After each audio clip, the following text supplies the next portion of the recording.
Good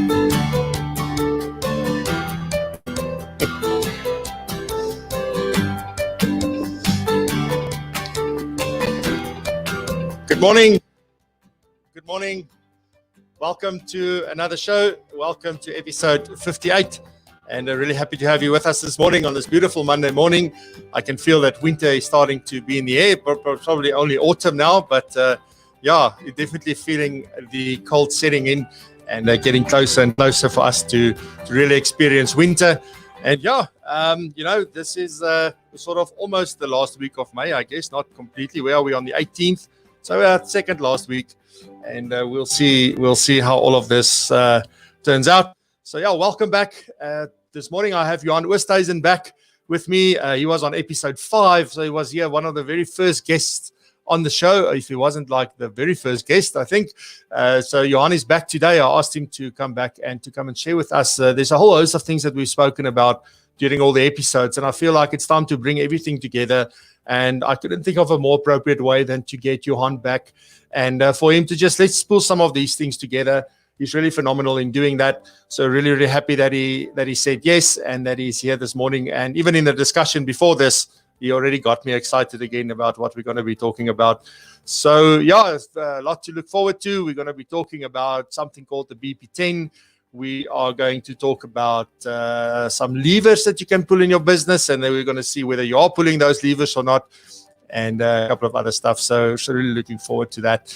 And so good morning, Kobus, Malcolm and Casper and Denise, Elmin, Tinus, Raymond, Chart, Neil Stradom. I've got him in the house. Slanganani, Mark, Razan, Carol, Ian, and Johan Vosloo all the way there from Berlin. And as I said to you on the weekend, Johan, ek kan nie wag vir daai steak nie. Ons moet nou weer kan begin travel. So yeah, I just want to open up LinkedIn here quickly to make sure that I say hi to everybody that's here on the show. Guys, thank you very much for joining us live. So I think live is a little bit more special than watching the recording, but if you're watching the recording, thank you very much for that. I appreciate that. So Peter Lopez, good morning, and Renata Khadziandi, Chad is also over there, and Robert Lang, welcome back. Really appreciate you all being here.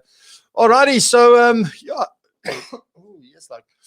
so as I said, wow, I don't know where that came from. Sorry.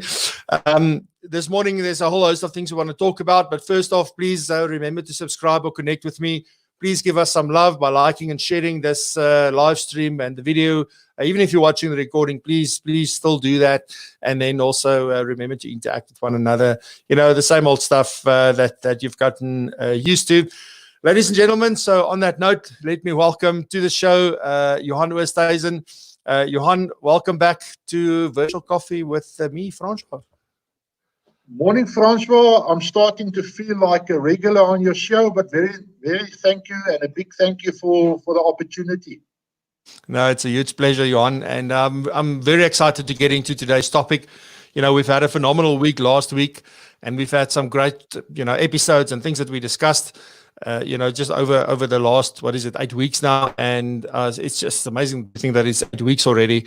But I'm really looking forward to just getting into this conversation with you and just getting everything to sort of talk to one another and say, well, how do we start bringing all of these things together? Because we talk about so many things.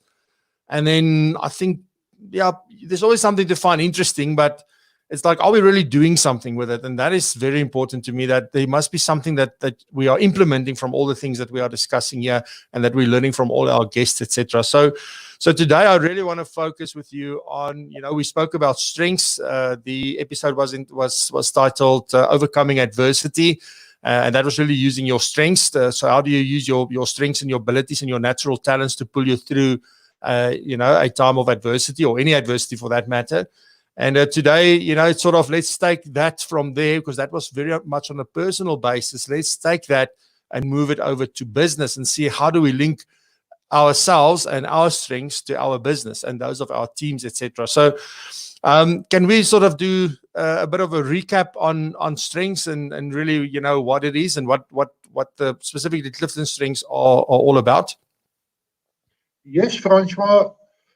We all have potential as individuals, and we can take that potential and we can develop that to a strength. And when we use our strength at the end of the day, it's going to be just a way of being more successful.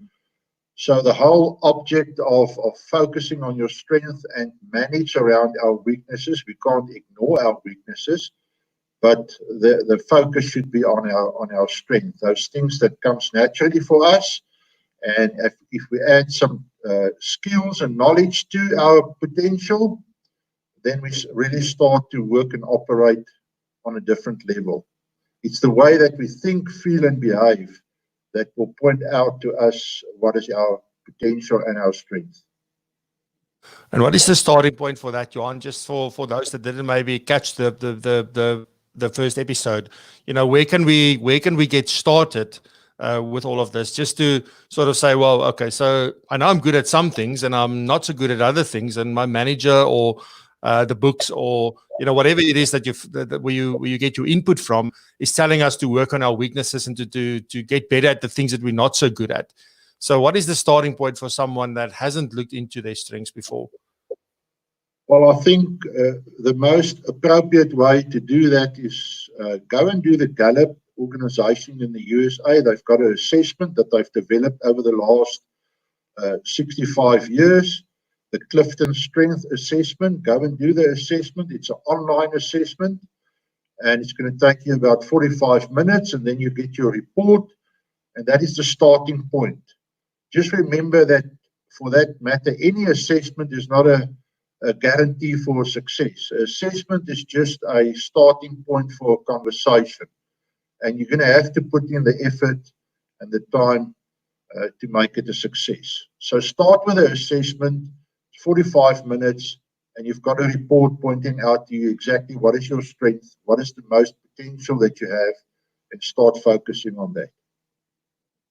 Okay, great. So, and your role, Johan, I mean, is like, where do you fit into this whole picture? Because it's important for everybody to understand, exactly where you fit in. Because you're a Gallup certified coach for strength, so you can say the exact correct sort of name for that. But where do you fit in? What is it that you actually do? I think I want to say that my role is exactly the same as a financial planner. I've got the qualification and the certifications. So for any client, like a financial planner, you can do your own financial planning and you can implement your own investments and whatever you want to do. The same if you start talking about coaching. You don't need a coach. You can do the assessment. There's a lot of resources on the website itself that will surely help you and add value to the report itself. But a coach comes in basically, what about the next step? A coach is someone that's going to keep you accountable, because it's all about the implementation of the knowledge and the information that you have. And from my experience, for individuals, that is the difficult part, to implement something and to keep on doing that. And that's where the coach comes into the picture, to keep you accountable and sort of pull your ear every 2 weeks and ask difficult questions to make sure that you get to the goal that you want to achieve. Yeah. So, I mean, just about that. So I went through coaching with you before, and I must say, yes, you asked the difficult questions, and I think I said this in the previous episode as well. The one thing that sort of stood out about you was the way that you did it. The way that you treated me, the way that you supported, the way that you kept me accountable. There's some people that think they're the squirrel whiff, and then, that they're the principal, and then you're in trouble all the time. But you've got a very unique way of keeping one accountable, where you get to a point like, oh, I can't disappoint Johan and I need to do this. And then you get to a point, that's where it starts. And then you also get to a point to realize that just how much that does for yourself, and now you've got two reasons to sort of keep yourself accountable as well. It's amazing. So I do want to commend you on that as well, because I've had previous experiences where that was not the case. With some other people, so really are something to consider. And I know there's a few people in the community that has actually worked with you before, and I'm pretty sure that they will echo what I just said as well. Johan, so I mean, I think we've already alluded a little bit to where do you start as an individual, but I want to get this conversation off around Okay, so I've done my strengths assessment. I've got an idea of what I'm naturally good at. I know the things that I should be focusing on and develop, because there's also this thing about that I can use a strength to my advantage or my disadvantage, almost like a habit. A habit can either be good for you or bad for you. And I sort of pull this parallel between the two. So, where do we start to say, okay, so now I'm aware of this, because I think we were discussing that, it starts with you as the individual and it goes to the business. You don't start with the business and go to the individual. So where do we start? I'm a business owner, or I work for a company where I operate like that. I've got an entrepreneur mindset, that kind of thing. Where do we start? That's a very good question, Francois. And I'm just going to share my experience.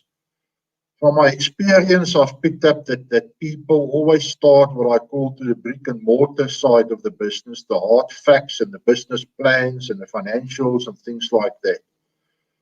The Gallup organization was asking the question, but people start there, but they're still not successful. Maybe there must be a reason for that. And the reason for that is that people don't start with the business owner, the individual, the human being. Start with that person first to find out how do they think, what's going on in their mind. We all have an entrepreneurial mindset, we all. So you can do the entrepreneurial assessment from Gallup that will point out how do you think about business. Start there so that you can understand when you get that information, which areas in your business will you have a natural way of doing. Maybe you've got a very strong marketing mindset, so that will be easy for you, but you maybe struggle on the financial side. You don't have a financial mindset. So the assessment will point that out to the individual from a business perspective.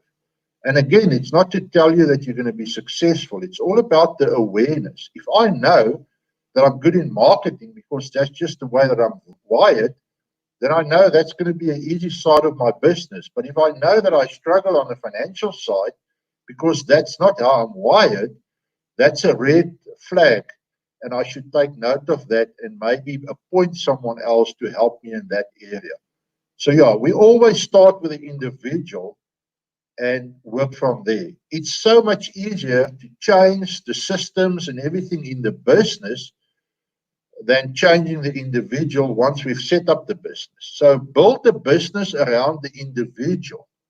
It's a much easier option than trying to change the individual to fit into the business.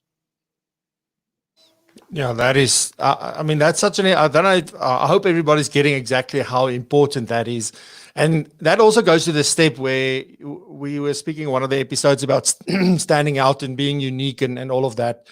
And if you build the business around you and how you do your things, and you bring the right people into your business, in other words, you appoint the right staff based on like how do they complement what it is that you may be not so good at, but they are.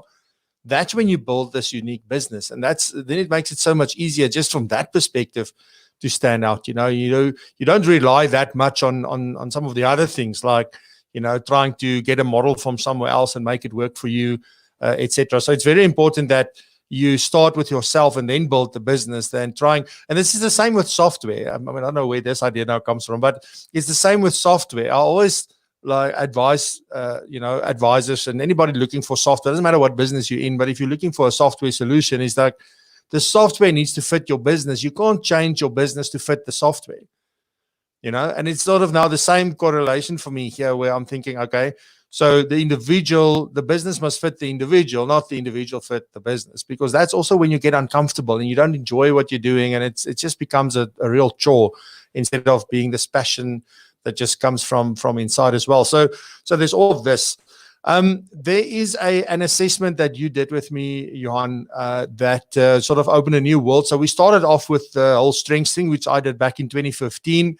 I didn't know you back then, and then Mariette put us in touch, and I got in touch with you, and we used my profile from 2015, and we worked on all of those things.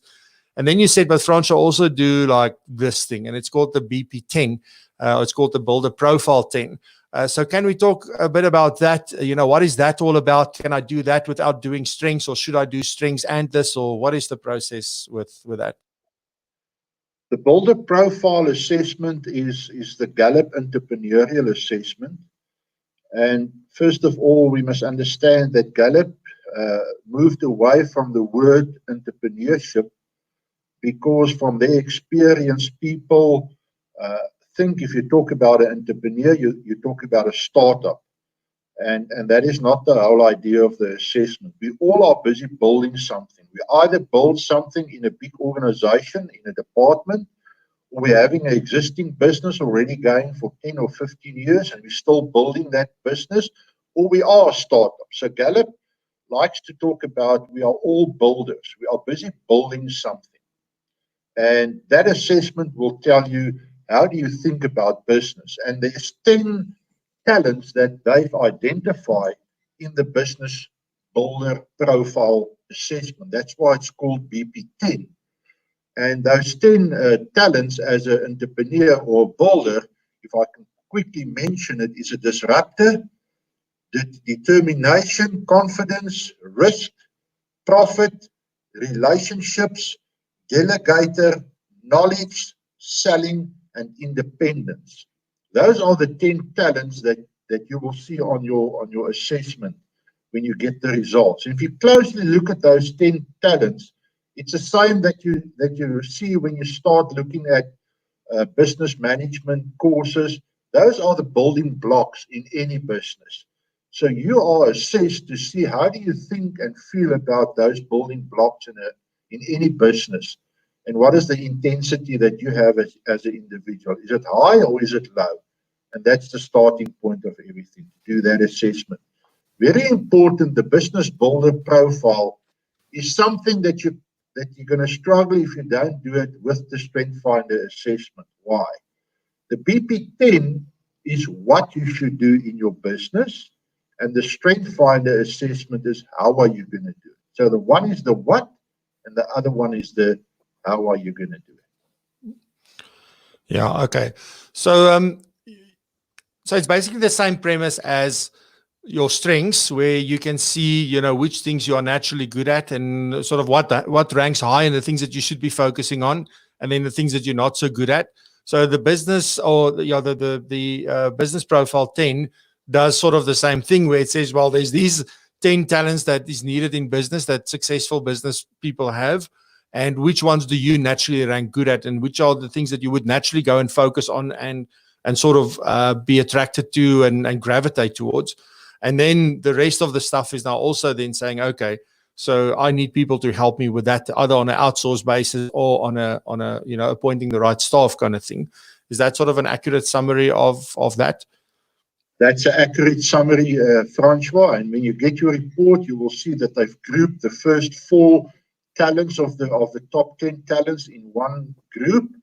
And the idea is that you should focus on those top 4 and put in all the energy into those 4 areas. But remember, as a business owner, your responsibility is all 10 those areas. I want to repeat it. Your responsibility is all 10 areas. But you yourself as a business owner don't have to do all 10 areas. And sometimes that's always a challenge for many individuals in their business. They think they should do all 10 those things. And that's just impossible as a business owner to do that. So the responsibility is all 10 areas, but you only focus on the top 4, and the rest is something that you can hand over to some other people who have a strength in those areas to do that for in your business. Can I repeat what you just said? So, like, all 10 areas are your responsibility, but you yourself are not going to focus on all 10 those. So it's such an important point, because I see so many advisors starting out, if you're now new, you maybe in your first 2-3 years, you've been at that point where you feel you should get an assistant, but you're still in that position where you can't take that next step. You're just too afraid to do that and to say, well, to take on that responsibility, number one, and the money it's going to cost. And you don't know if you're going to do more business if you now suddenly have this person. Because for a lot of people, they're trying to make the money before they can appoint someone. But then at some point, you get into this rut of not being able to get out of it, because you're so busy with stuff that you shouldn't be doing that is keeping you away from the business. And it's also things that are frustrating you and it may very well lead to that you don't enjoy what you are doing at all. So for me, that's a very powerful thing, is to say, well, so these are the 4 things that I need to focus on. Now, is there any one of those 10 that is an indicator, or a combination of any of those that is an indicator that I'm going to be successful at business? No, all 10 those things are very important, and we all are unique. So there's no, let's call it a super combination of talents in the BP10 that's going to tell you that you're going to be successful. I've spoken to many business owners, and they all are different, and they all are successful. The point is that you must know who you are, where is your strength, and use that to your advantage. And as I say, take the responsibility of all 10 areas and get some other people to do the things that you struggle with. That's what's going to make you successful, not a super unique combination that only you have. We all have the capability to be successful in the business that we're going to run.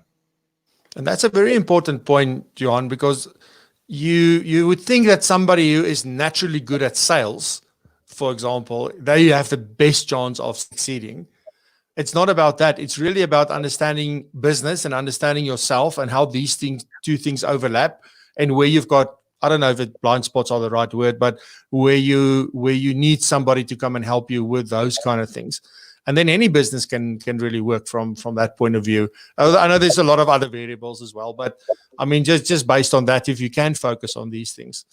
Now, one of the things that we spoke about and that opened up the whole world for me is that, based on the BP10, what you did was you said, well, Francois, did you know that there's these 9 levers in business? So I want to get to sort of the 9 levers that you spoke about with me, and saying, so can you see, which of these things are you already doing? So if I looked at my strengths, I looked at my BP10, I could identify which one of those levers I'm already using in my business. So first off, let's talk about what do you mean with levers, and where does all of this fit into the business?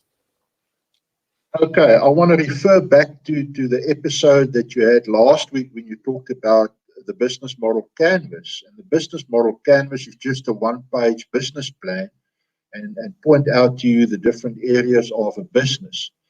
So the business BP10 assessment will link your business model canvas and the way that you think and feel about business.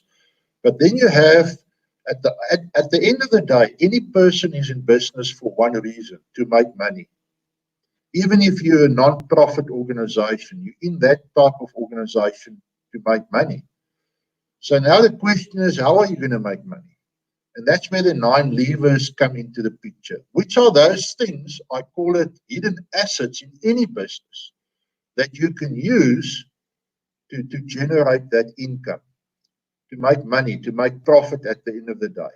And if you start talking to individuals and business owners and financial planners, many of them are aware of some of these levers, and they pull those levers, but I've never ever came across any individual that know about all 9 these levers and pull all 9 these levers. So I'm going to mention the levers.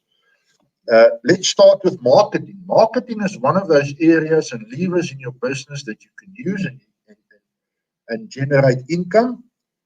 Your strategy, the way that you think, your strategy for your business is another lever.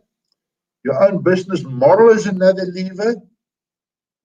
Relationships is also a lever. And what do we mean by relationships? It's your own personal relationships.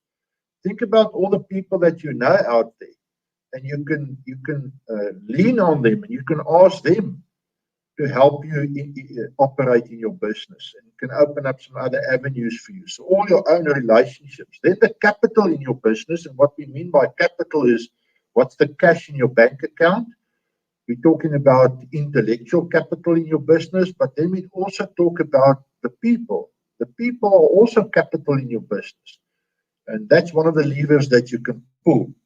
Products and your services that you offer is also a lever in your business. And the other one that many people know about is your systems and your procedures in your business is another lever. Distribution channels can be another lever in your business.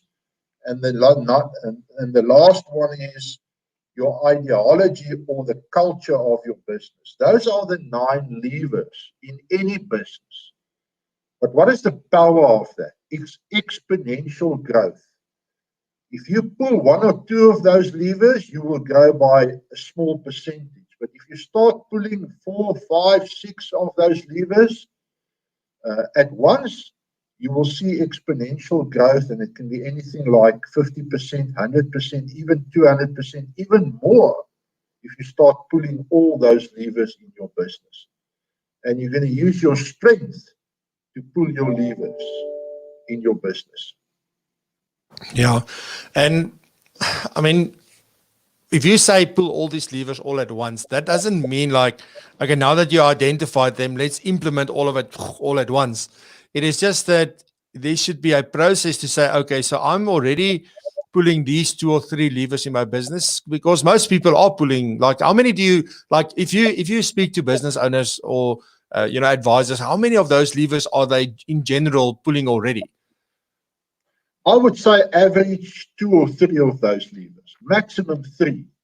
And are they specific ones? It's very difficult to say, but I would say marketing is obviously one of those levers. Strategy can be also one of those levers, and products and services. So anything what I've picked up, 2 or 3, maximum 4 of those levers, and it can be any 4, are people pulling in their businesses. As I've said, no one that I came across are pulling all 9 of those levers to the maximum in their business. Yeah. And then, okay, so if you've identified which 2, 3, or 4 you're already pulling, then it's important to have a strategy of how am I going now to pull another lever and another lever and another lever. And how do I know which ones to pull next, Johan? Is there a way for me to sort of identify what do I need to pull? Okay, first start with the levers that you're already pulling. And so, okay, how can I improve that by 10%? If I'm already pulling 2 or 3 levers, how can I improve those 3 or 4 by 10%?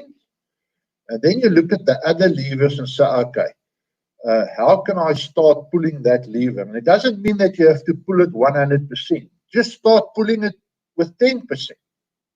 And how do you do that? Go and look in some other industries. What do they do? What are some of the products that they have? Maybe I can duplicate some of those products and systems.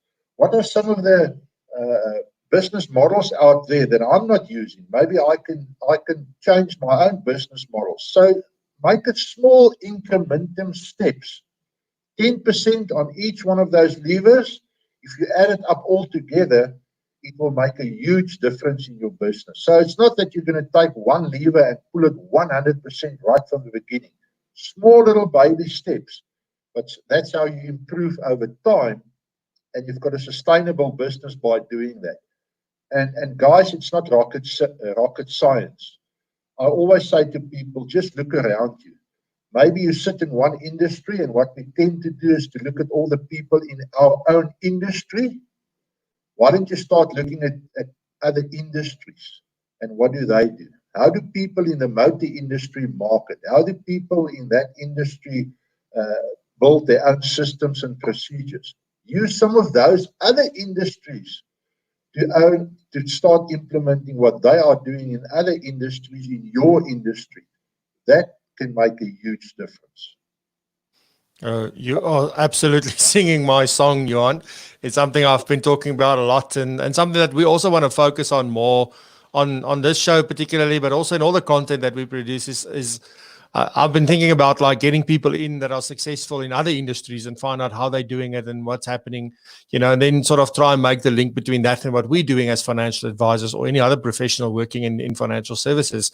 So I think that's extremely good, advice. And also, it's interesting now I'm listening to you, and I never thought about this before, but you're talking about, that's why it's called the 9 levers and not the 9 switches. Because if it was a switch, it's either on or off. With a lever, you can pull it slowly, but slowly you can move it to where you want it to be, and it can be a gradual thing, but the results can be exponential. So you don't have to be overwhelmed by all of this and say, oh, Francois said I must do this and this and this and this, and now Johan says we must do this and this, and now it becomes this massive, it's like, oh, kom ons los dit net, jy weet. So that's what we don't want to do. And from that point, so I mean, where is the link exactly between the BP10 and the 9 levers now? I just want to clarify that to say, okay, well, let's start at the beginning and say, well, if you do your strengths, how does that link into the BP10? How does all of that link into the 9 levers? Okay, let's look at the business model canvas. And if we look at the business model canvas, I'm going to take each one of those areas and point out what is the link to the BP10 for those areas. If you talk about key partners in the business model canvas, that is your delegator and your role talent in the assessment. If you talk about key activities, that's your independence talent in the entrepreneurial assessment. Key resources is your determination talent. Cost structure is your profitability talent. Value proposition is your disruptor talent. Customer relationships is your relationship and selling talent. Challenge is your relationship talent. Customer segments is your knowledge talent. And revenue streams is also your knowledge talent. So those are the talents that linked with the business model canvas, the BP10 and the business model canvas. So that's the what you should do. Now we're talking about how are you going to do it. So let's take one of those levers. If you say, okay, marketing is one of those levers that I can pull, now you start looking at your strength finder assessment and you say, okay, what are my natural strengths? And maybe that can be something like focus or strategic. So I'm going to use my focus talent and my strategic talent to pull the marketing lever in my business. So that's how you do it.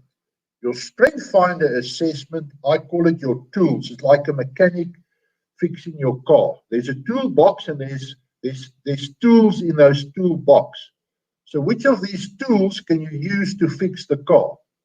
Which of those tools can you use to pull these levers in your business? So that's how you link it all together. And eventually it's the bigger picture. All these things are interlinked with each other. It doesn't stand alone. The business owner and the business itself is one big unit at the end of the day. The one can't go without the other one. Everything is interlinked with each other. And eventually, if you start seeing that, it's unbelievable what can happen with your business. You go to a completely new level doing that. Yeah, and it's important to understand that it starts off with knowledge, knowing about stuff, and then becoming aware about it. You need to understand all of this, and then you can only start to really link the dots, if you will, and get to that place where now things are starting to work for you in your business. And all of that is the stuff that you help with, Johan, for us to try to begin to understand all of these things, to get the knowledge that we need, and to gain knowledge about all of these things. It's just you can go anywhere on YouTube or onto not Strategizer, but onto Gallup's websites, etc.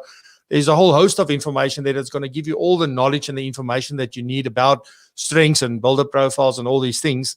But then getting to understand it and to become aware, and then to start and make changes and really use these things to your ability and really develop those things, Johan, that's where you step in. Yeah, Francois, that's what I do, like a financial planner, to link all these dots for that individual and let it make sense for them, and obviously to keep them accountable. There's one other thing that I want to point out in the business profile assessment, because we're talking about the 10 building blocks. But what if we sit in a partnership? The business model profile also point out 3 roles that you like to play in any business. And the one role is a rainmaker, the other one is a conductor, and the other one is an expert. Rainmaker is normally your salespeople. The experts are the people that like to develop new products and systems, and the conductors are the relationship people, keeping everyone in the business together. So it's also important to realize what is the type of role that you would like to play in a business, and especially if you think about going in a partnership. I would like to have someone else as a partner that's not a rainmaker like myself. I would like to have a partner that's maybe an expert. And by doing that, having an expert in my business, I make sure that I've got someone else to cover my blind spots. So many financial planners go into a partnership and they don't take that into consideration. And that's at the end the reason, or one of the reasons why the partnership is not working. So think about the business profile assessment, not just on what are the building blocks that I need to cover in my business, but what about the role that I'm going to play, especially if I think about partners. Yes. Alrighty. So, Johan, yeah, so we've spoken about the business model canvas, the link, and for me, that was a whole new world that opened just to understand how all these things play together. And I must say, when I focus on the things that I enjoy doing, that I'm good at, and even to develop those things are a lot. It takes less effort for me to be able to do that, and that just makes the whole experience a lot more enjoyable. And I think one of the biggest challenges is to get the right people around you that can help you and support you and sort of take, that you can delegate to. Because do you find that in business, that is one of the things that people are also struggling with, is just this whole matter of delegation, that they don't want to do that, and therefore they stay where they are? Francois, it's funny that you're asking it and making the point of delegation. Out of the research that Gallup did with thousands of business owners, it came out that the talent of delegation, to delegate, is the one talent that most of the business owners are struggling with. It's in many cases, or most of the cases, I see it's number 9 or 10 on the list of the report. And then it started to make sense to me. Why do we see so many, let's call it 1 or 2 man businesses out there? And that is, I think, one of the big reasons. Naturally, people tend to struggle to delegate and give some other people the responsibility. So that's the one thing that you see, that people score low on the delegation talent. But then you see the opposite, they score very strong on the independent talent. In other words, in their mind, they know that they can do everything. They just wired like that. But you shoot yourself in the foot if you start looking at it in that way. So just like the Strength Finder assessment, you can also mismanage your entrepreneurial assessment. So you're overconfidence. And being overconfidence, you think, okay, I can do it all by myself. I don't have to delegate. But that's why you stay a small business and you don't become a Microsoft or Apple at the end of the day. So delegation is really a struggle for many people. Yeah, no, I'm just sitting here wondering, as you say that, obviously there's a lot of business owners saying that, but I don't want to be the next Apple. I don't want to be the next Microsoft. I don't want to be, and yeah, I'm wondering how much of that is because that is the truth. Because there's definitely somebody says, though, this is all I want. This is my vision. This is where I want to go.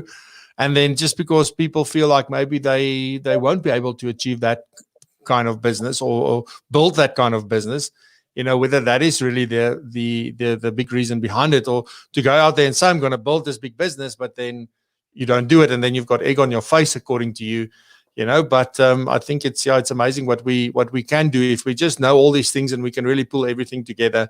Then suddenly, there's a lot more that we can do. Johan, where can people get hold of you?